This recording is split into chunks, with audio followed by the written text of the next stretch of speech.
इंसान जब मुश्किल में होता है, बेकरारी में हाथ दुआ के लिए उठाता है। आंखों से आंसू बहते हैं, दिल टूटा होता है और लबों पर सिर्फ एक ही सदा होती है, या अल्लाह मेरी दुआ कबूल फरमा। लेकिन क्या हमने कभी सोचा कि हमारी दुआओं में असर क्यों नहीं?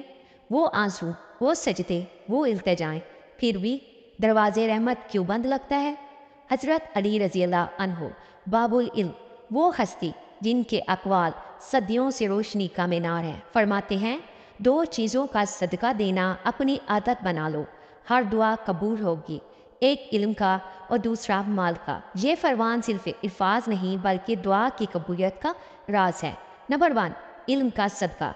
इल्म अल्लाह की एक अजीम नेमत है।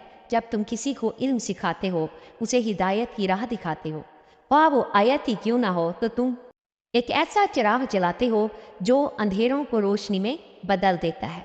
इल्म का सदका सिर्फ दर्स व तदरीस नहीं, बल्कि किसी को राह दिखाना, हक का मशवरा देना, किसी को बुराई से रोकना और किसी को कुरान और सुन्नत की तरफ माइल करना भी इल्म का सदका है।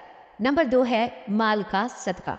माल वो चीज़ है जिससे इंसान सबसे ज़्यादा मोहब्बत करता है।